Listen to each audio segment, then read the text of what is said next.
Welcome to HSBC Global Viewpoint, the podcast series that brings together business leaders and industry experts to explore the latest global insights, trends, and opportunities. Make sure you're subscribed to stay up to date with new episodes. Thanks for listening, and now on to today's show. Welcome everyone to this HSBC Global Research live event. I'm Piers Butler, Head of Global Research Direct, and I'm delighted to welcome my guest for today's session, Dr. Murat Olgun, Global Head of Emerging Markets Research. Murat, welcome. Murat has been a guest on the live previously, and I think we've got a lot to talk about, as we said in our teaser on LinkedIn, on emerging markets. But two or three quick admin notes before we get going.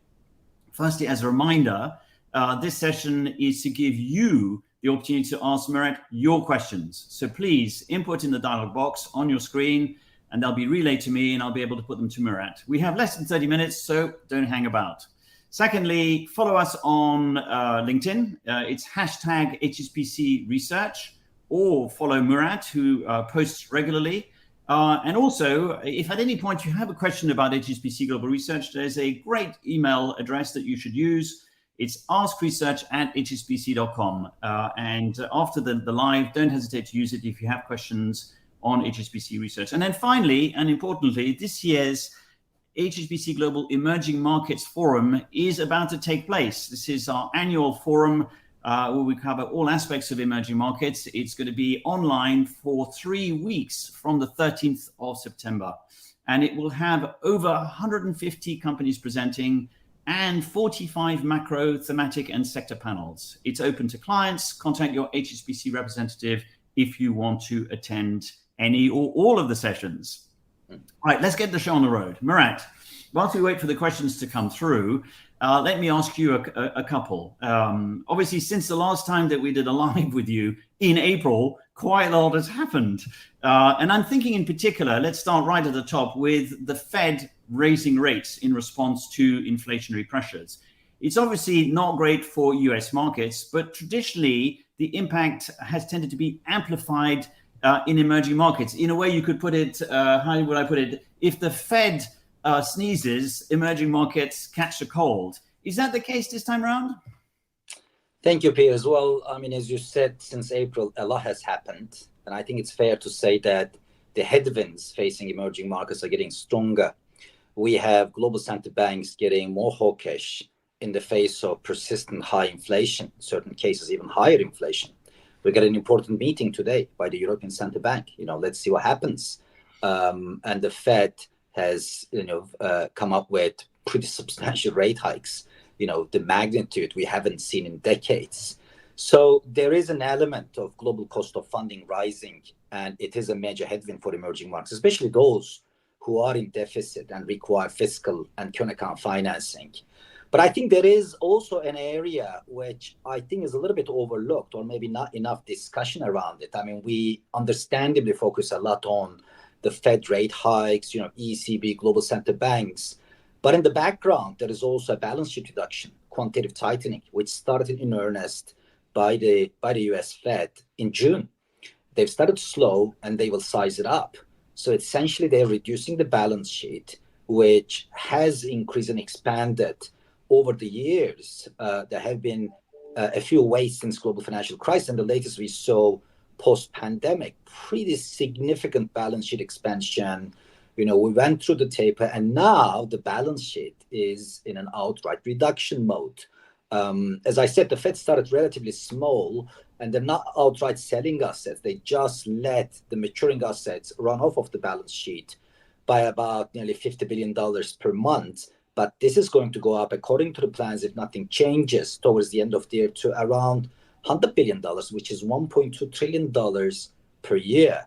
That is a pretty substantial amount. So what it means in practice is we proxy global liquidity by summing up the balance sheets of large global central banks, starting with the Fed, the ECB, Bank of Japan, Bank of England. As of June, the annual change in the size of balance sheet of these large global central banks went into the negative territory. So the year-on-year growth rate is now negative, which means, in plain English terms, global liquidity is falling. It's being withdrawn from the financial system. And we've established pretty substantial, strong correlations in the past. There's a lagged impact between changes in global liquidity in annual terms and financial flows to emerging markets, bonds and equities, which in turn determine and dictate financial conditions. So yes, coming back to your original question, unfortunately, this impacts emerging markets. I call it twin tightening by the Fed, not only higher rates, but also smaller balance sheet and lower global liquidity, which is impacting flows. As a matter of fact, we've seen pretty significant outflows, especially from the fixed income funds covering emerging markets year to date. So let's talk about sentiment. We are waiting for the next edition, the 9th edition of your emerging market sentiment survey, but already the last one that we saw in July recorded some pretty negative readings in terms of sentiment, risk aversion, very high cash balances. Do you sense from your discussions with clients and what you're seeing out there that it has continued to get worse? And how worse can it get, given that it was already at pretty negative readings? I mean, you're absolutely right. Just to cite a few numbers from the previous emerging market sentiment survey, we asked lots of questions, but the first and foremost question we asked to institutional investors is, what is your view about emerging markets? What's the outlook over the next 3 months? And those who say they were bullish sank to the lowest since the start of the survey, only 15%. It's quite striking. We take the net of the bullish and bearish. That is also the lowest. We ask investors their appetite to take EM risk from 0 to 10, 0, no risk, and 10, fully EM risk. It sank to its lowest level since the inception of the survey, only 5.2 on a weighted average basis. And more striking, the cash levels are huge. I mean, the levels I've never seen in my own humble career, where actually in the previous survey, 1/3 of the investors had more than 10% cash as a ratio of assets under management in their portfolios. So already very depressed sentiment, Piers. You're absolutely right. And clearly, since the previous survey, things haven't improved much, as we discussed at the beginning. But ironically, I might also argue, this might be good for emerging markets in the sense that it's already very depressed sentiment. Positioning is already very low, and you might argue, in certain cases, the return profiles have improved across the asset classes. And more importantly, there is so much cash that could be put into work if conditions stabilize, if the outlook improves. So you can look at it both ways. And I would say this is probably a better part of the emerging market story. We discussed about the headwinds with regards to global financial conditions. But I think the better story is it's already really depressed sentiment and very, very high cash that institutional investors who invest in EM, they spare at the moment, and they can put them at work.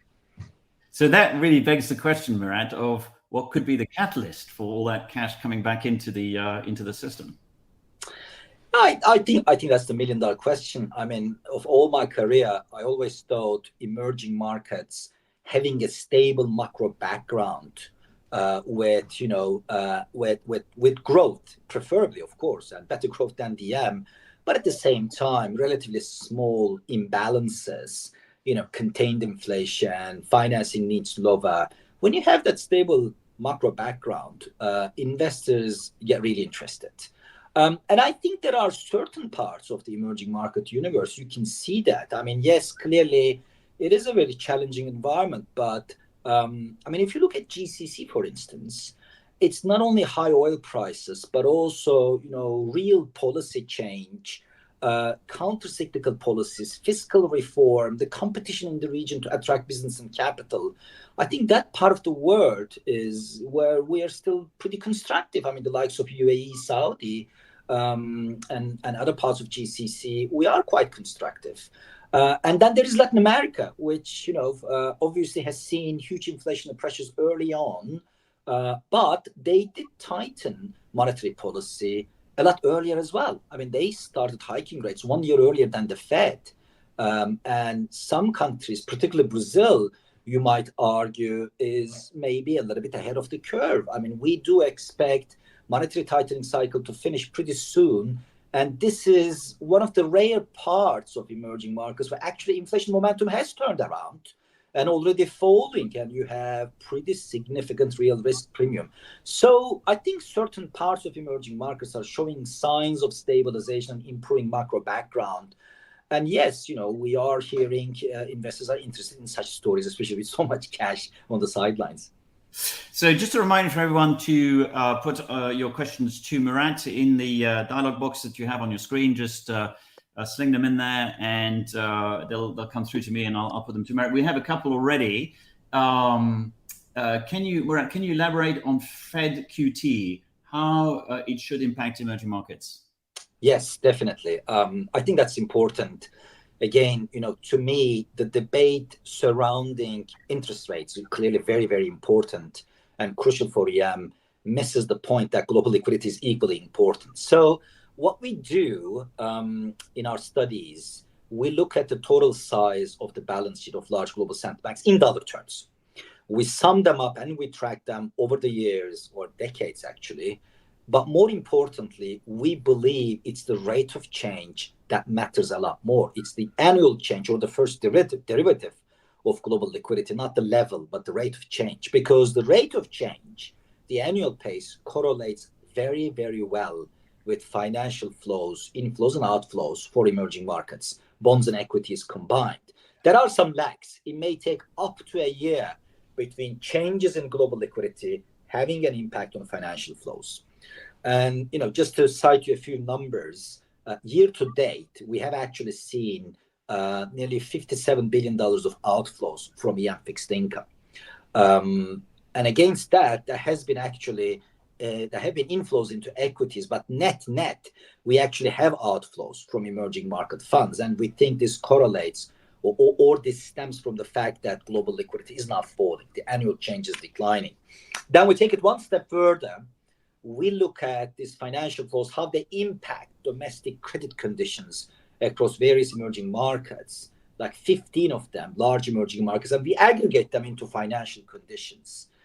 As of the second quarter of this year, and obviously, the third quarter is yet to be finished, it's a quarterly series. As of the second quarter, financial conditions for emerging markets have tightened pretty significantly because of higher domestic rates, because of wider borrowing spreads, because of weaker equity markets, but more importantly, the reason I mentioned, because of slower credit growth or falling credit growth that is impacted by financial flow. So this is sort of the chain of the analysis, how we drill it down, this global liquidity or quantitative tightening or quantitative easing, vice versa, to financial conditions for EM. And we have also established a study we've done a few years ago that actually the financial conditions eventually dictate the growth outlook for emerging markets. And coming back to my original point, what could be the catalyst, Piers, you said, growth is important. Unfortunately, with that tightening of financial conditions, the risk for growth still is to the downside, at least in the near term. Okay, a few more questions coming through. There has been a lot of talk of decoupling in the past, but it hasn't really happened. Can you elaborate on that? And I'd like to tack on to that an earlier point that we were chatting about before the call, which is that actually there is a danger when you talk about emerging markets of oversimplifying the topic, because there are actually some quite strong regional differences, in particular recently with the rise of commodity prices. Correct. You might argue there are a few areas of decoupling. I don't think there's a decoupling when it comes to financial conditions. As mentioned, pretty much all emerging markets, to varying degrees, but at least in terms of direction, are impacted by higher global cost of funding and lower global liquidity. But then you might argue there is a bit of a decoupling, or divergence is maybe a better word, when it comes to the inflation outlook, when it comes to monetary policy, and when it comes to the external balances, which are impacted by commodity prices, you said, Piers. I mean, obviously, higher commodity prices or lower commodity prices, they create winners and losers with regards to emerging markets who are exporting and producing commodities versus those who are consuming and importing commodities. But to me, the real divergence is happening more on the inflation side, in the sense that Asia is a bit of a laggard, because last year, Asia grew more with external demand and exports, and the economies were broadly closed because of the pandemic, or at least there were certain mobility restrictions. But this year, they're opening up in many parts of Asia, I actually traveled to Singapore a couple of weeks ago, and I've observed with my very own eyes. Lots of parts in Asia are now opening up, and they are eliminating restrictions, or they're reducing restrictions, lessening restrictions, which actually means that domestic demand is coming back, and there's a pickup in inflation. Not as bad as EMEA and LATAM previously, but there clearly is a pickup, and Asian central banks have embarked on a tightening, a rate hike series, excluding China, of course. Whereas when you look at Latin America, as mentioned earlier, this is the part of emerging markets where actually inflationary impact was a lot earlier, more forceful, and the central bank started to tighten a lot earlier than the others, compared to the Fed as well. And they're about to actually arrest inflationary pressures. In certain cases, we're already there, like in Brazil, we already mentioned. But these central banks have seen, and relatively earlier in a more aggressive cycle, and inflation is about to turn and lose momentum. So I think this is the big divergence, at least when I look at emerging markets universe. You got one part, which is Asia, where inflation is rising only with a lag and delay, and the central banks are now tightening. Whereas Latin America, this has happened earlier. And actually, the PPI, producer inflation, has fallen a lot in Latin America. And central banks are about to finish their tightening cycle, as the markets expect. Next question is on supply chain disruptions. And I know you work closely with our trade economist, Shanella Rajanayagam. What are your thoughts on the impact of supply chain disruptions and the broader topic of, are we really witnessing deglobalization? On supply chains, there are good news. I can say that over the past few months, the pressure or the stress on supply chains have started to ease a lot.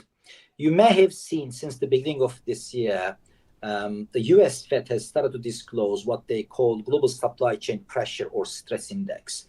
That's for the whole global economy. And, we've looked at it for individual regions, Asia, EMEA, and Latin America.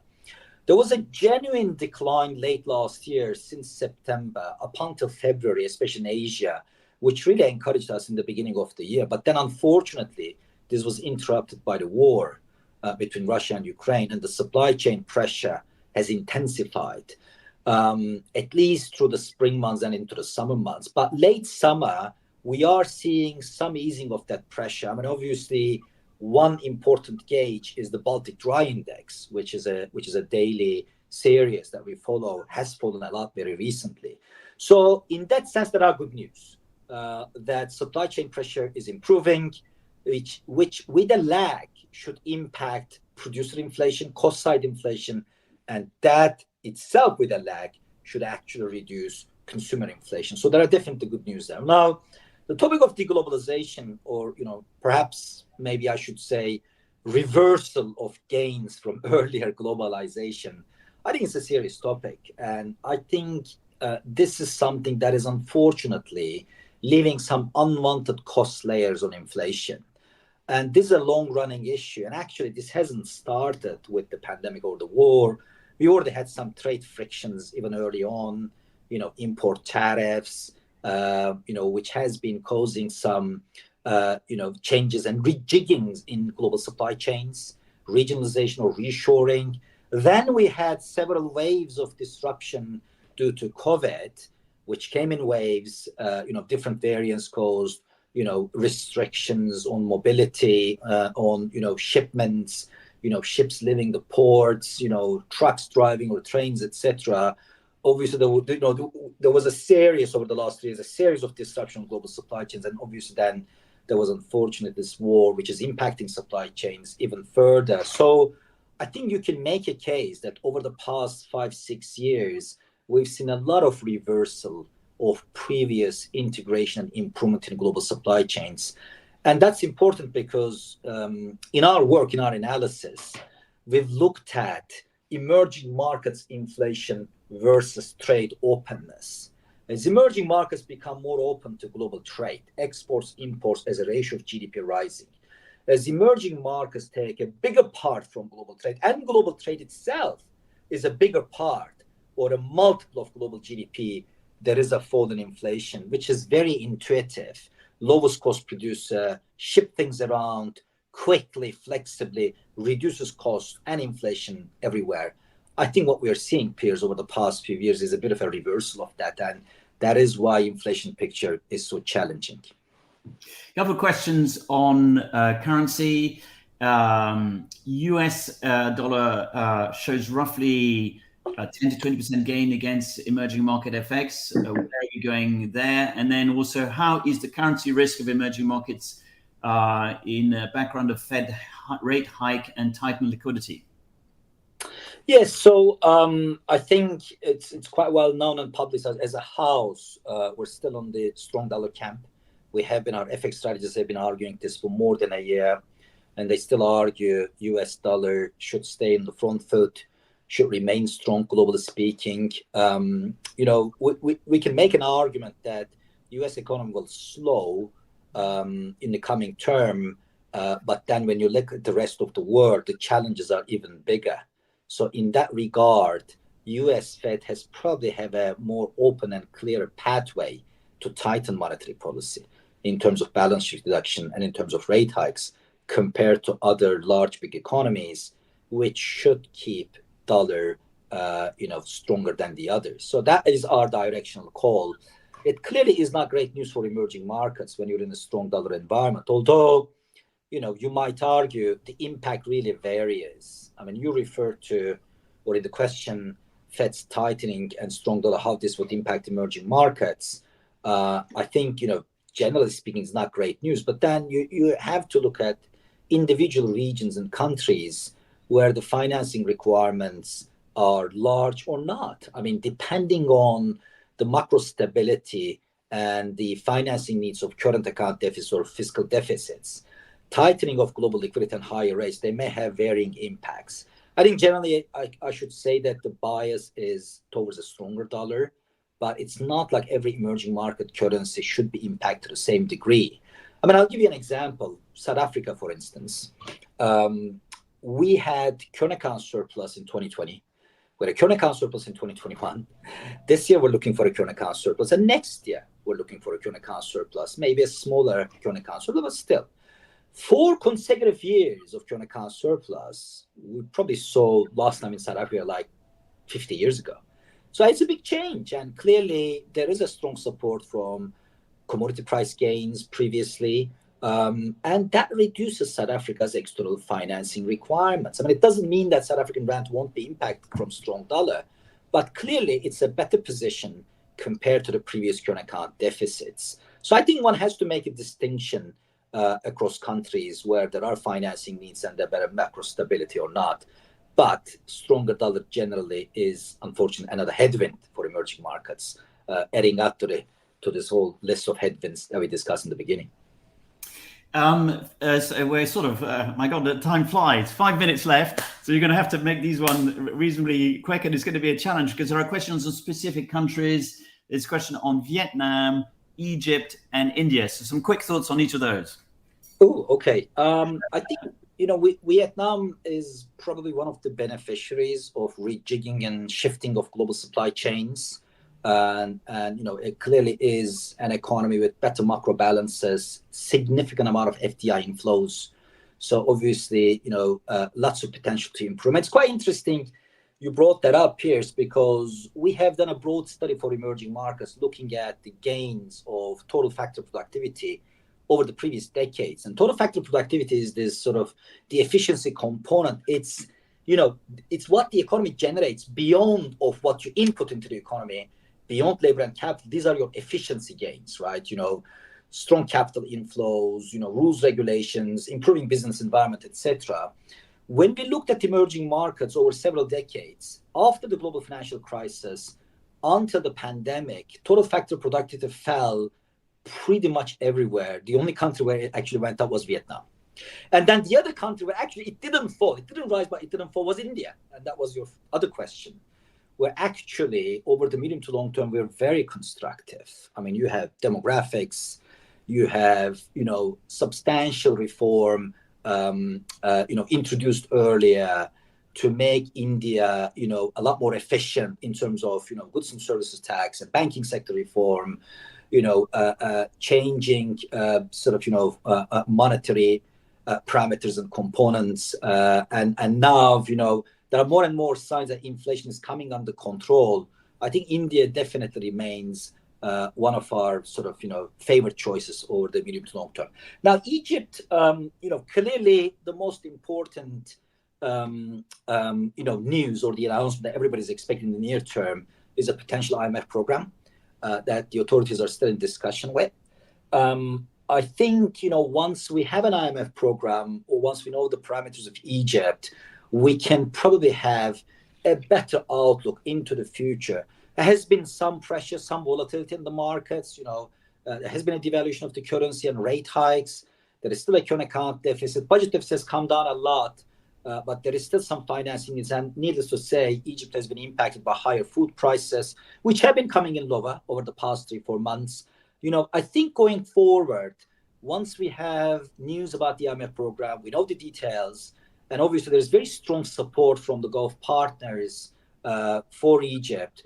I think we may have a better idea and better outlook, and things may become a lot more stable going forward. Now, maybe to finish on, because we have really been talking about fairly short-term cyclical factors associated with emerging markets, but two of your colleagues have written recently, Fred Newman on Asia Wealth and James Pomeroy on the next generation of spenders. And isn't there a very bullish secular trend regarding the rise of Asian wealth, the rise of middle class, both in Asia and other emerging markets? And is that something that you should be betting on?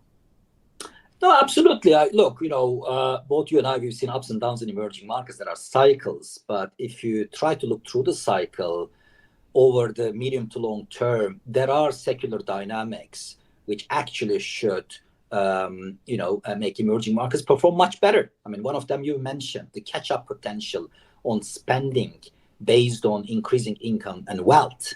And that ties in with demographics, which is still strong in various parts of emerging markets. I can add one more, it's urbanization.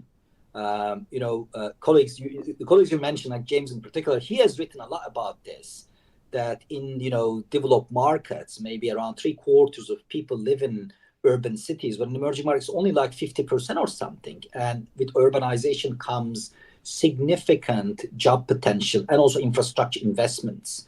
So there is a massive catch-up potential there, and emerging markets can still drive long-term growth. And maybe just to give you one striking statistic just before we close, emerging markets at the moment make up more than 60% of world GDP, and they contribute probably more to world GDP. Maybe not very recently, but if you take an average over the last 10 years or so. But they're only 20% of equity market capitalization and only 10% of global world bond indices. So there is a massive room for a catch-up. Murat, we've run out of time. As ever, it's been a real pleasure to have you on this live. Always a fascinating topic, inexhaustible really, and difficult to cover in half an hour. But I hope we've given an update to our listeners about your thoughts. Do remember to follow Murat on LinkedIn because he posts regularly. And as a reminder, our next live, actually, we'll continue the discussion on this point about rising wealth and spending. It'll be on the 19th of October with James Pomeroy on demographics. James Pomeroy, our global economist. So with that, thank you all for joining. Don't forget, askresearch@hsbc.com if you didn't get a chance to ask your questions or you have any other questions about HSBC Global Research. Many thanks. Thank you, Piers. Really appreciate it. And maybe one final reminder, obviously you mentioned in the beginning that we have our Global Emerging Markets Forum starting next week on 13th of September until the end of the month, 40 plus virtual panels. So we'd really look forward to seeing you there. If you want to join to any or all of the sessions, speak to your HSBC representative.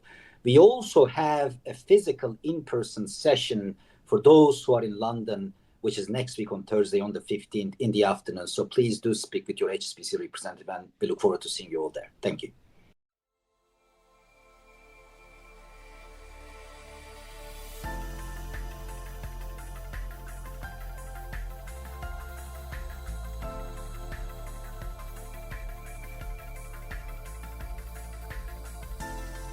Thank you for joining us at HSBC Global Viewpoint.